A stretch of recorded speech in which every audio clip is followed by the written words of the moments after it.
Hello, Namaskar, Vanakkam. Do you know what this is? I don't know whether this is used in North India, लेकिन south India में इसका इस्तेमाल काफी होता है. इसमें आप चावल या कोई भी पल्सेस वगैरह रखते हैं जिसको कि सेपरेट करना हो तो उसमें इस तरह से करते हैं, right? Have you seen your grandmother or your mother or anyone else in your family do it? जरा पूछिएगा. In fact, do you know about this? This particular thing belongs to my grandmother. She passed away about in 2011 at the age of 101. 101 साल की उम्र में उनकी मौत हुई 2011 में. Okay, this belongs to her. तो इसका मतलब this particular thing is at least 75 to 80 years old. और in fact, in her last years, उन्होंने इसको पेंट किया.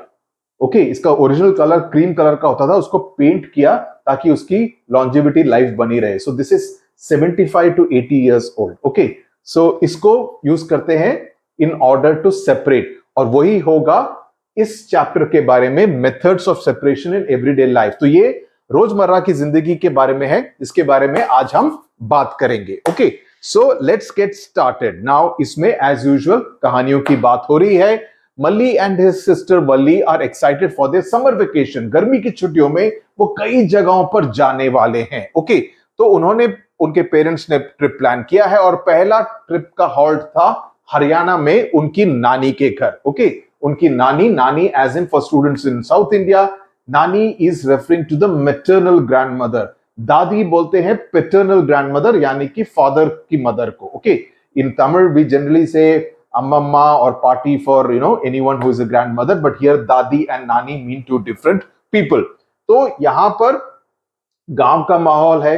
उनकी मामी जो मैटरनल आंट है, मामा जो है, वो भी वहां पे रहते हैं. और जब वो खाना खा रहे हैं उससे पहले वो जो भी कंकड़ वगैरह हैं, any stones etcetera, they are separating that. So Malli and Valli are curious to know why this is being done, because they are separating small stones and husk. Husk is जो if you see the covering on the rice or on the wheat, that will be called either bran or some kind of husk, the outer covering which cannot be consumed. Okay, तो उसको अपने हाथों से अलग अलग कर रहे हैं. Like I will give you an example.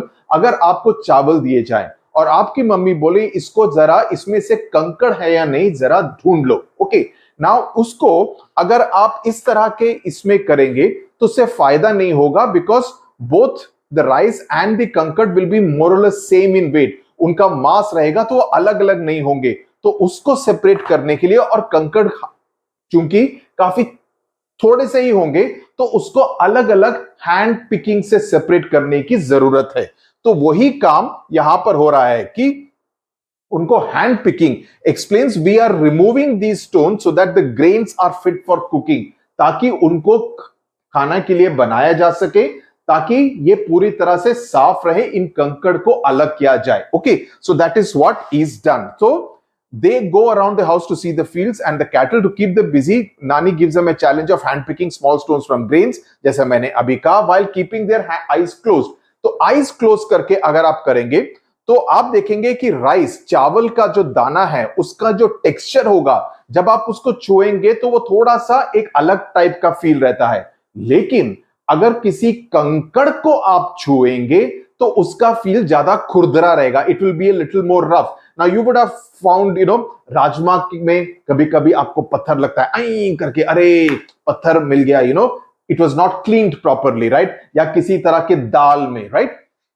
So actually होता क्या है, कई जो थोड़े से डिसऑनेस्ट लोग होते हैं ना, शॉपकीपर्स, वो जानबूझ के कंकड़ को ऐड कर देते हैं ताकि उसका वजन बढ़ जाए और उनके दाल या राजमा वगैरह उनको कम देना पड़े. सो इस तरह की डिसऑनेस्टी भी, चालाकी भी चलती है. Okay, so the method of picking by hand from a mixture when two or more substances are mixed such as small stones and husk from wheat and rice is called hand picking. यानी कि आप कि उसमें पूरा पता आप spread करके देखें, ओ ये काले कलर का एक स्टोन है, इसको अलग कर दो, ये सफेद कलर का, ब्राउन कलर का कंकड़ है, इसको अलग कर दो, ताकि आपके पास सिर्फ चावल के दाने या गेहूं के दाने ही मिले रहें. समझ में आ गया? So that is what is called hand picking. तो इसके अगर मैं नोट्स को दिखाऊं, ओके, वो चैप्टर 12 का नोट्स का फोटोग्राफ था. Okay, so the method of picking by hand from a mixture when two or more substances are mixed such as small stone and husk from wheat and rice is called hand picking. It is done on the basis of difference in size, color or shape of the particles. Okay, size, color और shape of the articles के basis पे उसको किया जाता है. Okay, अरे इसको मैं बंद कर देता हूं. So now what you find is that it is done on the basis of difference in size, color and shape. If the particles are to be removed in present in small quantities and can easily be picked by hand picking proves to be a convenient method. तो इसको separate करने के लिए hand picking सबसे convenient है जब आपको थोड़े से ही पीसेस को सेपरेट करना है. अगर आपको पूरा राइस दिया है, आप ये नहीं करेंगे कि आप राइस को सेपरेट करेंगे. अरे राइस चावल तो बहुत ज्यादा होंगे, तो आप कंकड़ को सेपरेट करेंगे, है ना. जो कम मात्रा में है उसको सेपरेट करेंगे. बात समझ में आ गई. आगे चलते हैं. लंच के समय पर Malli and Balli are serve steaming hot vegetable pulao. Wow, मुंह में पानी आ गया. While eating the pulav, Nani observes that Malli is separating whole black pepper. जो काली मिर्च होती है कुछ बच्चों को पसंद नहीं आती है. ओके, उनको लगता है इसको खा जाऊं तो बहुत मिर्ची लगेगी, तो वो काली मिर्च को अलग अलग करते हैं. जैसे होता है ना एक टेंडेंसी, कड़ू पत्ता होता है तो उसको अलग करके रखते हैं. हालांकि कड़ू पत्ता is a great source of both iron and roughage in the system, तो उसको खाना चाहिए because it is good for your body. Okay, लेकिन कड़ू पत्ता को हम जनरली अलग अलग करके रख देते हैं. Similarly what this child is doing, Malli is doing, is to separate black pepper. जो काली मिर्च है उसको अलग करके रखे, जो राउंड राउंड होता है, बिकॉज उसको लगता है उसको खाने के साथ उसको काफी मिर्च लग सकती है, तो वो देखती है. तो Valli playfully teases, wow this is hand picking method, nice one. Nani tells about the benefits of black pepper and encourages Malli to eat it. जैसे मैंने अभी आपको बताया, काली मिर्च खानी चाहिए. It is again good for your entire system, digestive system. Now उसके बाद उनके मामा उनको खेतों में ले जाते हैं. ओके, हरियाणा के खेतों में ले जाते हैं. वहां पर वो देखते हैं कि काफी सारे, ये क्या हुआ है, ये हार्वेस्ट किया हुआ है, यानी कि जनवरी संक्रांति के अराउंड हार्वेस्ट करते हैं. गेहूं की फसल कटती है, चावल की फसल नीचे से कटती है, तो जब कटती है उसको बंडल में बांध के इस तरह से रखते हैं. ये बंडल को यहां से बांधा हुआ है बीच में से और ऐसे रखा हुआ है. लेकिन क्या इसको सीधा आप चावल की तरह खा सकते हैं? नो, इसको नहीं खा सकते हैं. तो इसको क्या करना पड़ेगा, बिकॉज इसमें वो पूरा पौधा जो पूरा उगा हुआ है उसमें से सिर्फ हमको चावल के दाने चाहिए या गेहूं के दाने चाहिए. तो उसको सेपरेट करने का तरीका क्या हुआ, उसमें भी साइंस का इस्तेमाल होगा. उसमें भी किसान फिजिक्स का इस्तेमाल करते हैं. भला कैसे? वो ऐसे कि वो मैकेनिकल फोर्स का इस्तेमाल करते हैं. फोर्स मतलब कि दबाव डालकर किसी लकड़ी के पीस पर या पत्थर पर या ऐसी कोई वस्तु पर जिसमें कि जब लगे तो उसमें से वो दाने अलग होकर गिर जाएं. तो उस तरह से उसको बार बार ऐसे ऐसे करके मारा जाता है. This entire process is called threshing. Okay, so that's what. So a group of farmers are beating the stalks, इसको बीटिंग कहेंगे, correct. Beating the stalks on a large wooden log. Wooden log मतलब लकड़ी का piece. Valli asks Mama, why are they doing this? So Mama explains they are beating the stalk to separate the grains. दानों को अलग करने की कोशिश कर रहे हैं. This process of separating grains from the stalk is called threshing. ये सभी definitions आपको, इसमें काफी सारे definition है, अभी दो बता दिए हैं मैंने, hand picking और दूसरा threshing. इन सभी definitions को आपको याद करने की जरूरत पड़ेगी. Okay, farmers work hard yet they enjoy their work. और गाना गाते हुए, folk songs गाते हुए वो इस काम को करते रहते हैं. तो ये औरत मारेगी ठक, दूसरी औरत मारेगी ठक, ठक ठक ठक ठक करके मार के वो पूरे दाने नीचे यहां पर गिर जाएंगे. उसमें से वो बाद में उसको बटोर सकते हैं, राइट. सो जो दाने हैं उस पूरे पौधे में से जिसको कि उन्होंने हार्वेस्ट किया है उसमें से निकल कर गिर जाएंगे. ओके, बात समझ में आ गई. चलो, अब the separated grains get mixed with the piles of husk. So नीचे जो हस्क है, हस्क क्या है, जो बाकी जो प्रोसेस है उसमें कुछ पत्ते हो सकते हैं, उसमें कुछ छिलके हो सकते हैं, वो सभी मिक्स होके जो दाने हैं उसके साथ मिक्स हो जाते हैं.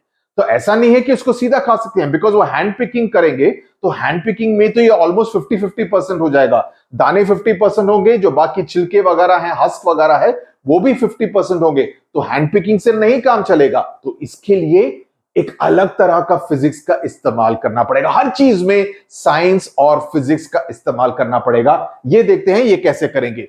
तो will the farmers hand pick the grain? So Valli पूछती है कि क्या इसको हैंड पिक किया जाएगा?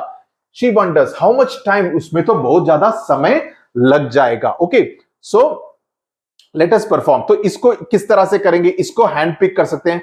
पफ्ड राइस जो कि लाइट रहता है, चना दाल जो थोड़ा हेवी रहता है, इसको अलग तरीके से भी कर सकते हैं, वो हम बाद में देखेंगे, लेकिन हैंड पिक भी किया जा सकता है क्योंकि दोनों का कलर अलग होगा। एक होगा सफेद कलर का, दूसरा होगा स्लाइटली क्रीम कलर का। ओके, और चना दाल ज्यादा सख्त रहता है, पफ्ड राइस ओके थोड़ा सा क्या बोलते हैं मुलायम टेक्सचर का रहता है। तो इसको हैंड पिकिंग से भी किया जा सकता है, लेकिन इसको अगर जैसे इस छलनी से करो उससे भी हो जाएगा क्योंकि वो एक लाइटर है, एक ज्यादा भारी है। ओके, उस पर हम बाद में चलेंगे। तो अभी ये देखो, ये वाला क्वेश्चन देखो आप, ये मैंने डेफिनेशंस यहां डाल दिए हैं, मैं इसको पिन कमेंट्स में डाल दूंगा, तो उसमें आप देख लीजिए।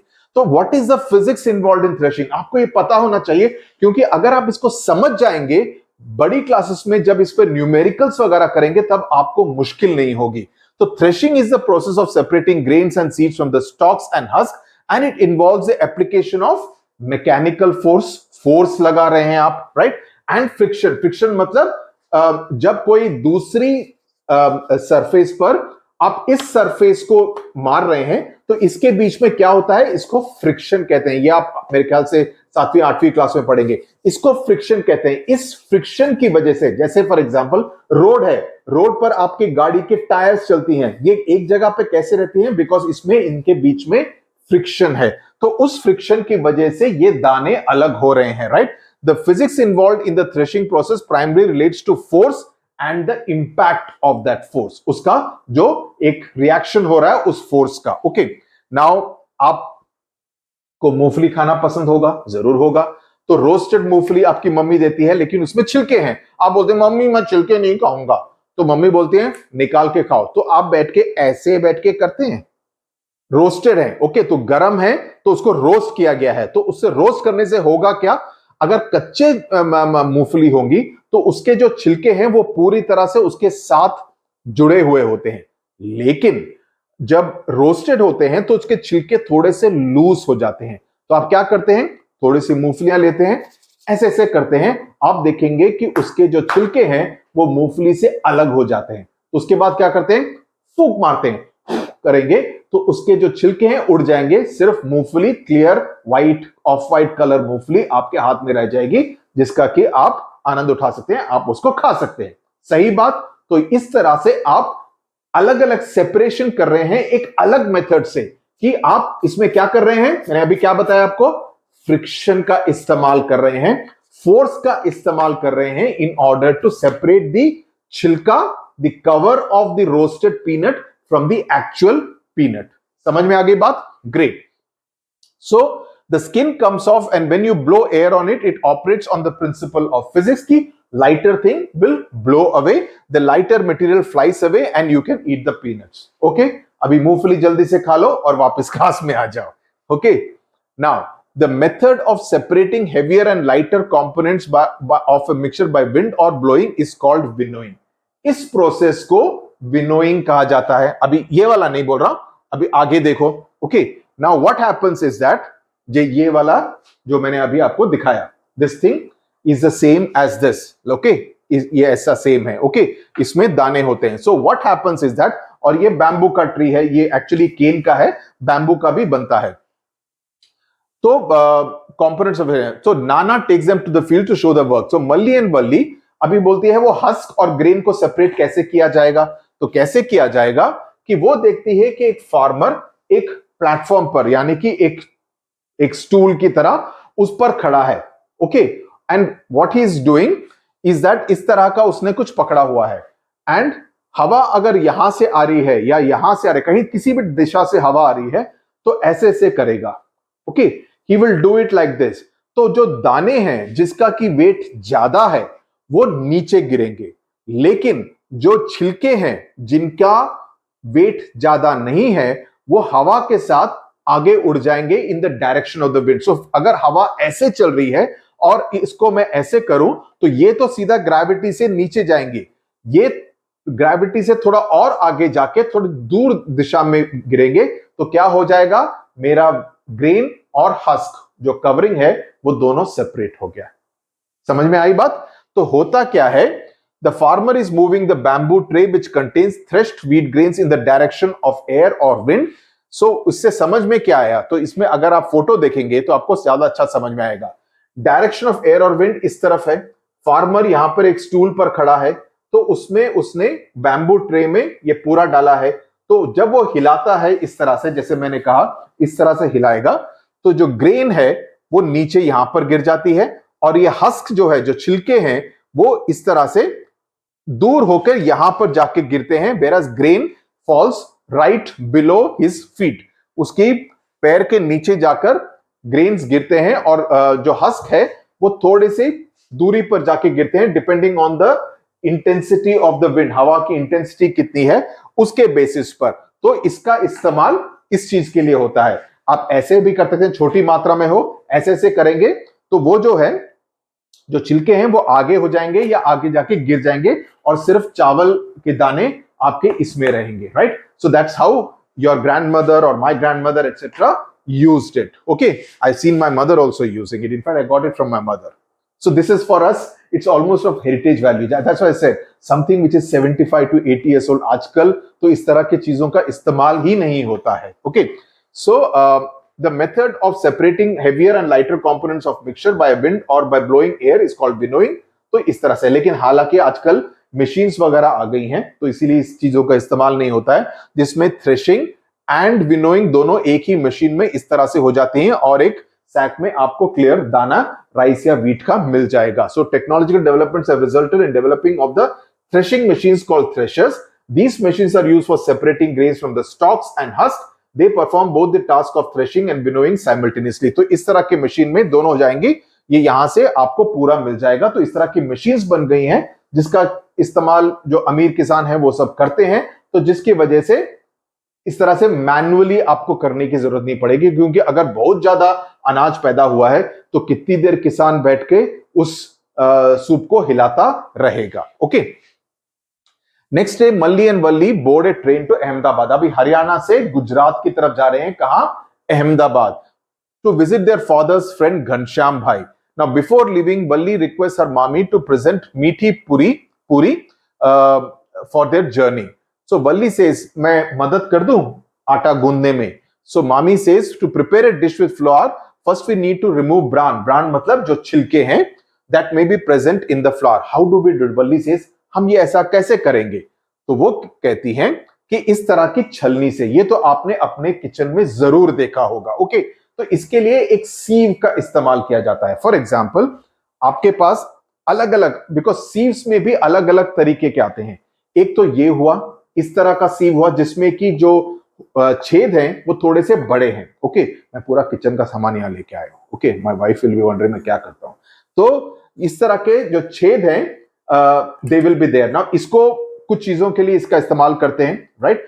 आई have seen her washing vegetables on this, जैसे पालक वगैरह, you put it like this and then you put water on this and the water will go from here. उसको, उसके लिए इसको इस्तेमाल करते हुए मैंने देखा है।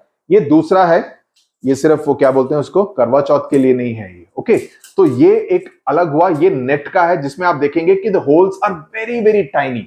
ओके, तो इसमें ओनली वेरी वेरी, अभी जैसे फॉर एग्जाम्पल कुछ आटा हो, ओके, उसको छलना हो, यानी कि उसमें कुछ बड़े पीसेस हो या उसमें कुछ गंदगी हो, उसको रिमूव करना हो, तो इसमें आप डालेंगे। And if you move it like this, because the atta will be very very thin, वो पूरा इसमें से निकल जाएगा और नीचे बिल्कुल साफ आटा मिल जाएगा। अगर उसमें कुछ भी गंदा हुआ वो ऊपर नेट में रह जाएगा, उसको आप फेंक सकते हैं। So this is what you do for that. So जो होल्स हैं उसके साइजेस अलग अलग होते हैं, अलग अलग सीव्स में। Okay, so that is what is done. तो ये इसमें देखा, ये इस तरह का है sieves. So sieving allows the fine flour particles, जो इसका इस्तेमाल अभी जैसे मैंने अभी बताया, to pass through the holes of the sieve as shown in figure 9.5। ये वाला जो फिगर है, तो उसके नीचे आप प्लेट रखिए, उसमें पूरा क्लियर आटा आपको मिल जाएगा। उसमें कुछ भी और कोई अलग तरीके के अनवांटेड पार्टिकल्स हैं वो सब अलग हो जाएंगे। Okay, the bigger particles such as bran and small stones remain on the sieve. कुछ कंकड़ हो या कुछ छिलके हो वो सब बाहर आ जाएंगे। अभी आपको किचन में क्या क्या सामान रखा है आपको उसकी ज्यादा समझ हो जाएगी, ओके, इस चैप्टर को पढ़ने के बाद, समझने के बाद। So carefully observe a sieve. Are all the holes of the sieve the same size? Will sieving work if the holes are larger than the substance? No. So you किस चीज को सेपरेट करने की जरूरत है उसके बेसिस पर उस तरह के होल्स होने चाहिए सीव में। फॉर एग्जाम्पल ये विनोइंग का तो मैंने आपको बता दिया कि winnowing is based on the principles of air resistance and gravitational force. I have told you, I will put this thing, आप पढ़ लीजिए जो मैंने ऑलरेडी एक्सप्लेन कर दिया है। अभी सीविंग के बारे में आते हैं। It allows the fine flour particles to pass through the holes of the sieve. The bigger particles such as bran, which is the outer layer of grains like wheat, and small stones remain on the sieve. Now, not all sieves have holes of the same size. जो मैंने अभी बताया आपको, the size of the holes in a sieve depends on the purpose कि किस चीज को separate करने की जरूरत है उस पर निर्भर करेगा। A sieve operates on the principle of particle size separation. It allows smaller particles to pass through.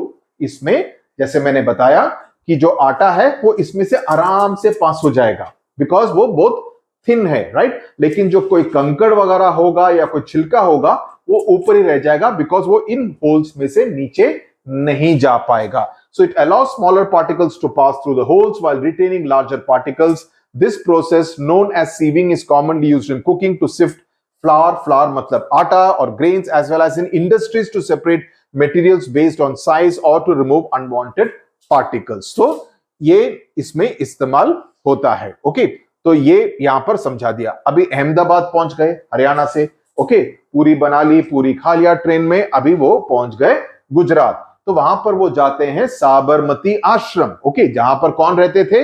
Mahatma Gandhi रहते थे। तो वहां पर उन्होंने नमक सत्याग्रह जो दांडी मार्च उन्होंने किया था उसके बारे में उन्होंने जानकारी ली। वो पूरा जो आजादी का आंदोलन था, सिविल डिसोबीडियंस मूवमेंट, उसके बारे में उन्होंने जानकारी ली। तो मल्ली सेज ये नमक कहां से आया? ओके, ये नमक आखिरकार कहां से मिलता है अपने को? तो घनश्याम भाई कहते हैं ये समुद्र के पानी से मिलता है। समुद्र का पानी आपको मालूम है नमकीन होता है लेकिन उसको पी नहीं सकते, लेकिन चूंकि वो नमकीन होता है उससे हम नमक जरूर एक्सट्रैक्ट कर सकते हैं। और नमक तो भारतीयों को हर चीज में चाहिए। बिना नमक के क्या आप कोई भी खाना खा सकते हैं? बिल्कुल नहीं, हमको नमक चाहिए। हालांकि यूरोपियंस वगैरह थोड़ा फीका खाना खाते हैं लेकिन इंडियंस को, भारतीयों को, हिंदुस्तानियों को हमेशा नमक और मिर्च हर चीज में चाहिए, राइट। सो सी वाटर, जो समुद्र का जो पानी है आप यहां पर देख रहे हैं, that is a mixture of salt and some other substances dissolved in water. So to obtain salt, the sea water is kept in shallow pits. Okay, इस तरह के shallow मतलब जिसकी गहराई ज्यादा ना हो, okay, shallow pits and exposed to sunlight, और उस पर धूप लगने देते हैं। ये पूरा जो रन ऑफ कच्छ वगैरह है, जो गुजरात कोस्ट है, वहां पर नमक काफी बनता है, ओके। तो sunlight and air, in a few days the water evaporates, तो पानी सूख जाता है बिकॉज गर्मी इतनी है, और रह जाता है क्या? नमक, सिर्फ नमक रह जाता है। Leaving behind the solid mixture, common salt is then obtained from this mixture for further purification. उसको फिर प्यूरिफाई करने का पूरा प्रोसेस वगैरह चलता है, उससे हमको वापस अपने पैकेट में नमक मिलता है जिसको कि हम इस्तेमाल करते हैं अपने खाने में। समझ में आ गई बात? ओके, तो इसके नोट्स में मैंने वही लिखा है, हाउ इज सॉल्ट एक्सट्रैक्टेड, ये इस तरह से मैंने यहां पर लिख दिया है। तो अब दूसरी बात यहां पर है, find out about some water bodies that contain common salt. One such source is Sambhar lake in Rajasthan, Gujarat coast में भी होता है, इसीलिए दांडी गए थे महात्मा गांधी 1931 में as part of the independence movement, because उन मकसद ये था, ये आप हिस्ट्री में बाद में पढ़ेंगे, कि अगर नमक को लेकर मैं एक आंदोलन करूं तो सभी भारतीय इस बात से आइडेंटिफाई करेंगे, इसीलिए उन्होंने साल्ट सत्याग्रह किया। ये आप बाद में हिस्ट्री में पढ़ेंगे, ओके। ये आपने देखा है क्या? इसको मैं नोट्स में लिख के था। Have you observe white patches on dark colour clothes you wear during summer? How are these patches form? कि गर्मी के महीनों में आपके अगर डार्क कलर का कोई शर्ट या टी शर्ट पहनेंगे तो आप उसमें व्हाइट पैचेस पाएंगे। ये होता क्या है? Yes, white patches often appear on dark colour clothes during hot summers. These patches are form by sweat, ये पसीने से हो रहे हैं, और पसीने में क्या होता है, पसीने में salt elements are also there. So when we sweat, जब हमको पसीना आता है, our body releases water, salts and other minerals. Okay, जो हमारे पसीने में होता है. So as this sweat evaporate, जब पसीना सूख जाता है, the water dries up leaving behind the salt. The same principle जो उन्होंने कोस्ट की बात की, समुद्र तट की बात की, वही प्रिंसिपल आपके शर्ट पर भी होगा गर्मी के महीनों में. क्योंकि जब पसीना सूख जाता है, आप आकर फैन के नीचे या एसी में बैठते हैं, पसीना सूख जाता है, लेकिन पसीना सूखने के बाद फिर भी उसमें जो स्वेट में, पसीने में जो सॉल्ट थे वो रह जाते हैं, and they leave a white mark on your dark coloured cloth. So these residues form the white patches, especially on areas like the back, underarms and chest, where we sweat the most. The salt from our sweat is the main culprit in causing these marks on our clothes. So अगर आपसे ये प्रश्न पूछा जाए तो इस तरह का एक elaborate आंसर लिखो, तभी आपको पूरे 2 में से 2 या 3 में से 3 मार्क्स मिलेंगे. पूरा एक्सप्लेनेशन दो, पूरा फिजिक्स समझाओ, जितनी भी जानकारी है पूरा डालो, तभी आपके टीचर, आपके एग्जामिनर आपसे पूरी तरह से इंप्रेस होंगे. अगर जानकारी मैं इतना डिटेल में दे रहा हूं तो भला तुम क्यों नहीं दोगे, क्यों नहीं लिखोगे? लिख कर आओ. ओके, नाउ आगे चलते हैं. ये हो गया.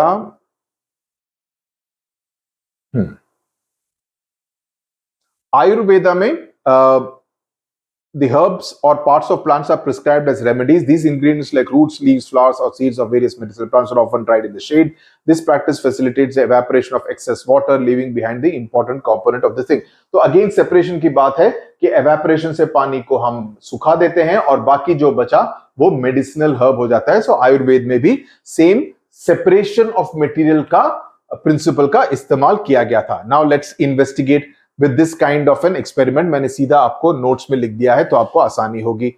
क्वेश्चन है, take some salt solution in a china dish. एक डिश में आप एक सॉल्यूशन लीजिए, एक सॉल्ट सॉल्यूशन, उसको गर्म कीजिए. ओके, और जो पानी है वो बॉईल करके वो एवेपोरेट हो जाए. Okay, allow the china dish to cool. थोड़ी देर उसको ठंडा रखिए. What do you observe? What is left in the china dish? What is the name of this process? ये 3 क्वेश्चन आपसे पूछे गए हैं. ओके, आपसे इस तरह का प्रश्न पूछा जा सकता है एग्जाम में. नाउ जब आप सॉल्ट सॉल्यूशन को चाइना डिश में गर्म करते हैं और वाटर को बॉईल होने देते हैं, you will observe that the water evaporates, obvious है, leaving behind solid salt crystals. नीचे नमक छोड़कर चला जाता है.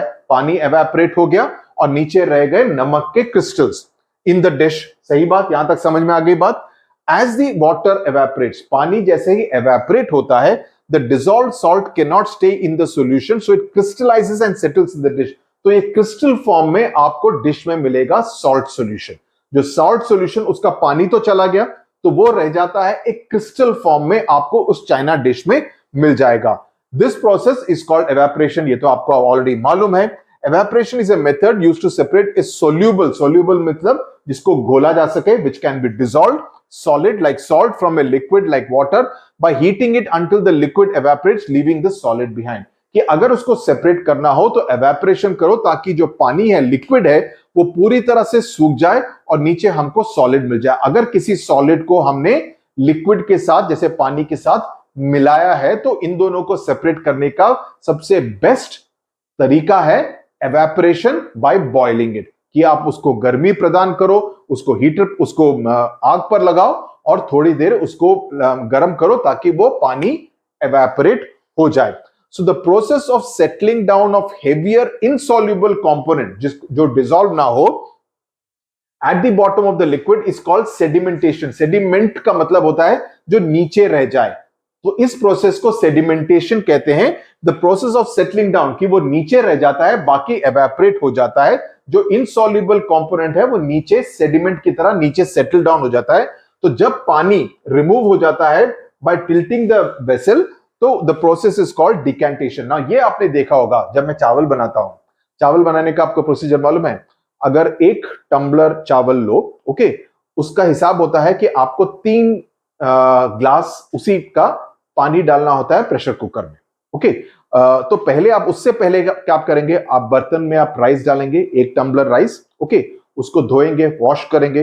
तो वॉश करने का तरीका क्या होता है, उसमें आप टैप से वाटर लेंगे और उसको अच्छी तरह से for about half a minute 1 minute अच्छी तरह से उसको you will move your finger so that the rice is getting clean.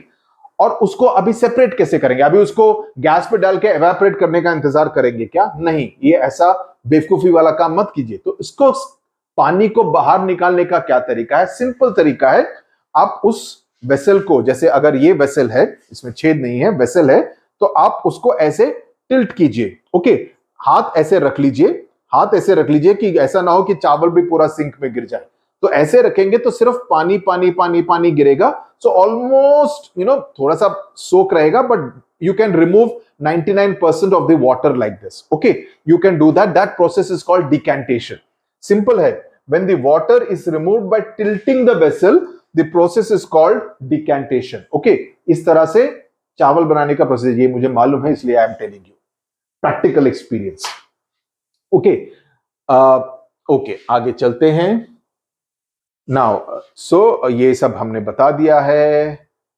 Okay, now अभी नाना नानी से मिल गए, घनश्याम भाई से मिल गए, अब उनको दादा दादी से जाके मिलना है।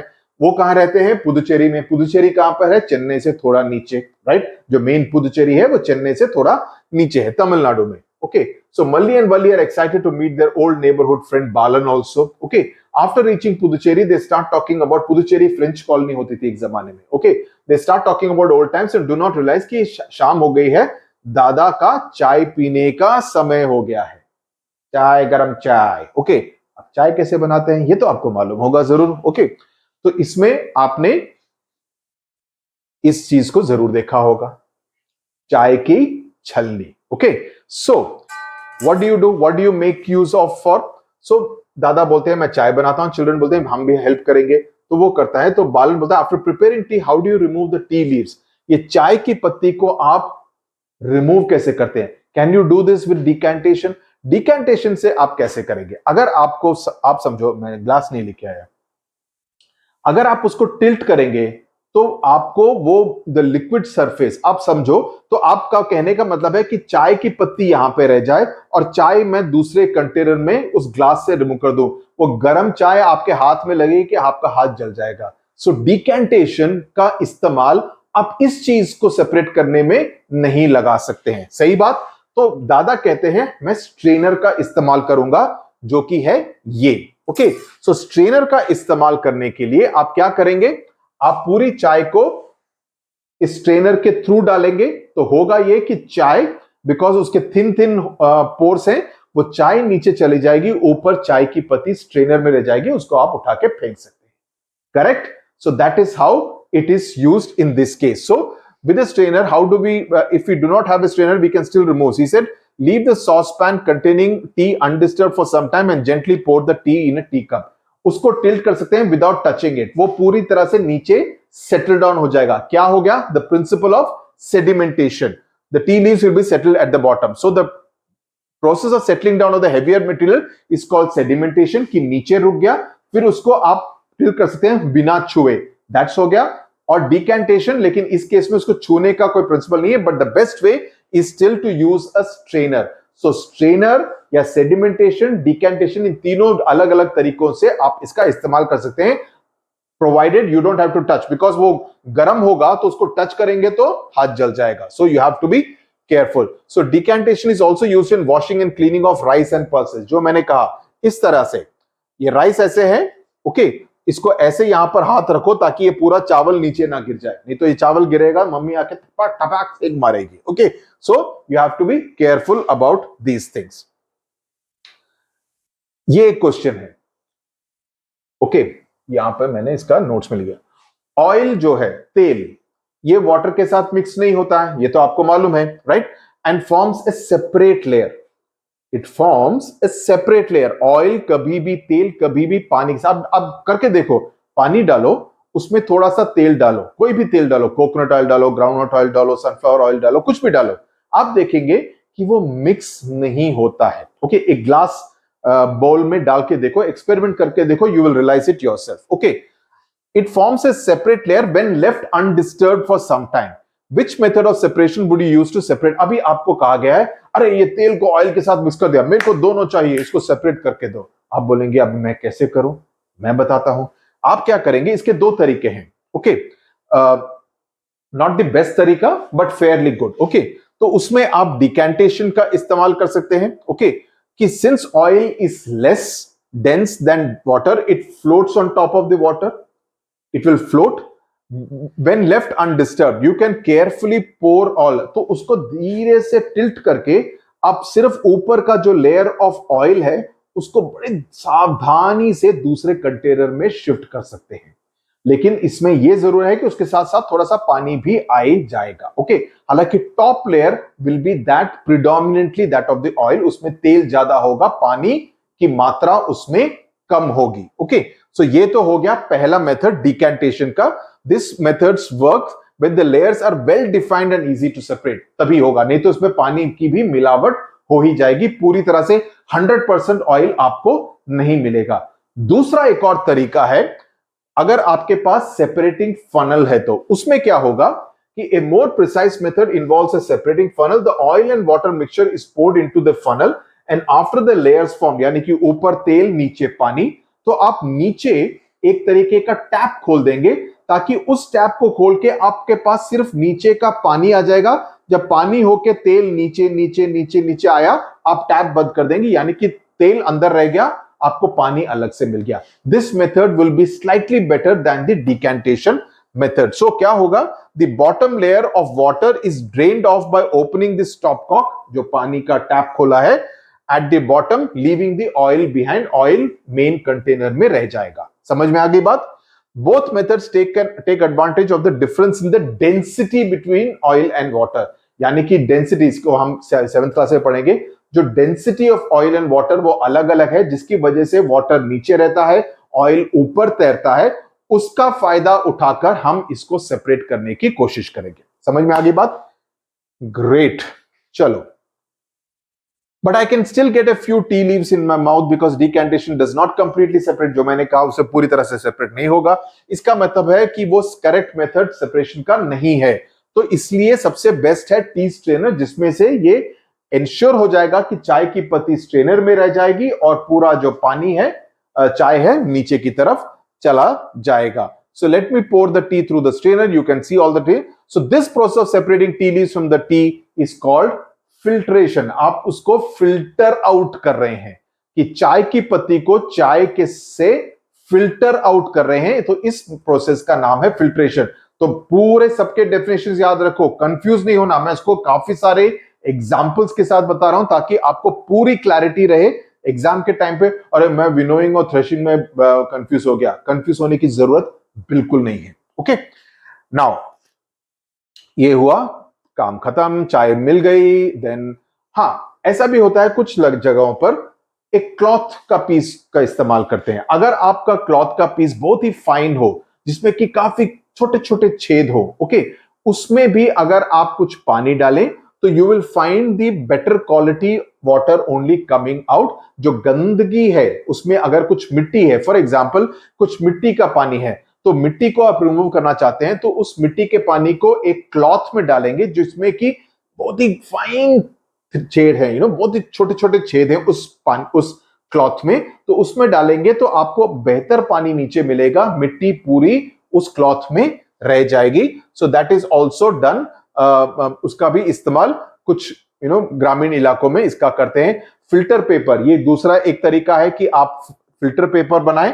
एक फनल आपको मिलेगा, फनल जिसमें होता है ना, पेट्रोल केरोसिन वगैरह डालते हैं। अपने घर में अपने डैडी से पूछिए, फनल होगा आपके घर में, उस फनल को देखिए, या आप केमिस्ट्री लैब में जाके देखिए, एक फनल में इस तरह का फिल्टर पेपर डालेंगे, उसमें आप डालेंगे फिल्टर पेपर, क्योंकि उसमें इट्स वेरी कोर्स, बड़ा रफ होता है, तो इट विल एंश्योर कि उसमें जो भी बड़े पीसेस हैं उसमें रह जाएंगे, नीचे जो लिक्विड होगा वो नीचे जाकर रहेगा। So that's how filter paper filtration करने के काम आता है। Okay, other than filter paper, many materials like cotton, charcoal, sand can be used as filter. Sand paper का इस्तेमाल हो सकता है। Depends on the size of the particles, कि आप किस चीज को सेपरेट करने की इच्छा करते हैं, राइट? आप किस चीज को सेपरेट करना चाहते हैं, उस पर निर्भर करेगा कि आप किस तरह का मटेरियल का इस्तेमाल करेंगे। ओके, नाउ आगे एक और activity. Now Valli goes for a nature walk with her dadi. Okay, Valli goes for a nature walk, एक मिनट, with her दादी and collect some water from a pond in a container. तो एक तालाब से थोड़ा सा पानी इकट्ठा करती है.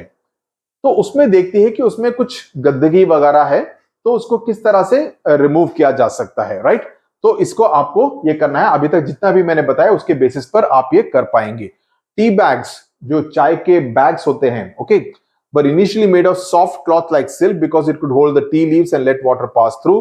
Silk was strong and did not fall apart, कि वो टूटता नहीं था when it touched hot water. Later people started using gauze or muslin. Gauze मतलब एक netted form रहता है, या muslin cloth. Eventually they began using filter paper. जो आजकल जो मिलता है टी बैग्स, वो एक तरह का फिल्टर पेपर रहता है, जो जिसमें काफी टी बैग्स आते हैं. ऐसा नहीं होना चाहिए ना कि गर्मी लगे, गर्म पानी आए और ठुप करके टूट जाए. नहीं, उसको दबा के उसमें से चाय की पत्ती का स्वाद आपके पानी और फिर दूध में आना चाहिए. राइट, तो ये जा रहे हैं एक नाव में. ओके, पुदुचेरी तमिलनाडु कोस्ट में, समुद्र पास में है. कौन सा समुद्र? बे ऑफ बंगाल, हमने सोशल साइंस में पढ़ा है. राइट, तो वहां पर नाव में जा रहे हैं, तो उसमें वो मछलियां पकड़ने की कोशिश कर रहे हैं. तो उन्होंने उसमें देखा कि मछलियां तो आई, तो recalls the filtration method she had learned and learn that this method of catching the fish is somewhat similar.